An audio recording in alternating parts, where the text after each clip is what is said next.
મહેસાણાના વિજાપુર તાલુકાના માઢી ગામના ખેડૂતો શાકભાજીના રોપા ઉછેર કરી ગામનું 80 લાખથી વધુનું ટર્નઓવર કરી રહ્યા છે। આ ગામના રોપા ગુજરાત સહિત રાજસ્થાન, મધ્યપ્રદેશમાં પણ વેચાઈ રહ્યા છે। વિજાપુરથી 20 કિલોમીટર દૂર આવેલા માઢી ગામના ખેડૂતો રૂટીન ખેતી છોડી બાગાયતી ખેતીમાં શાકભાજીના રોપા ઉછેરના વ્યવસાયમાં જોતરાયા।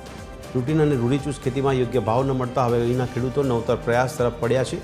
આ ગામના 50% ખેડૂતોએ શાકભાજીના ધરુ ઉછેરની ખેતી શરૂ કરી મબલખ આવક પણ મેળવી રહ્યા છે।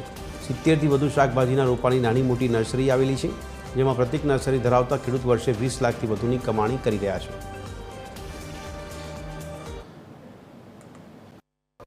માઢી ગામ ખાતે જે વધારે જે નર્સરીઓ છે ને જેમાં અમે દરેક પ્રકારના શાકભાજીના રોપા બનાવીએ છીએ, એમાં આજુબાજુના ગામથી અને જિલ્લાઓમાંથી અથવા રાજ્યમાંથી જે ખેડૂતો લેવા આવે છે એ લોકોને તૈયાર એક તો સારા તંદુરસ્ત શાકભાજીના રોપા મળી જાય છે અને એ લોકોને સીધો અહીંયા અમને ઓર્ડર જ આપી દે છે અને બીજી એમના ઘરે ધરું બનાવવાની અથવા બીજા કોઈ ગરમીમાં કે વરસાદથી ધરું બગાડવાનું એવો એમને સરળ એવી શક્યતા રહેતી નથી, એટલે ખેડૂતોને તાત્કાલિકમાં હાજરમાં અહીંયા તૈયાર ધરું મળી રહે છે।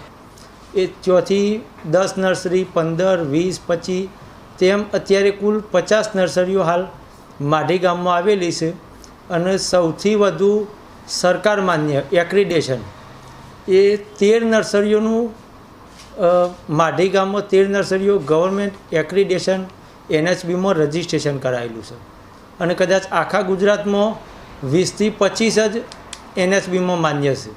એમાંથી 13 નર્સરીઓ માઢી ખાતે આવેલી છે।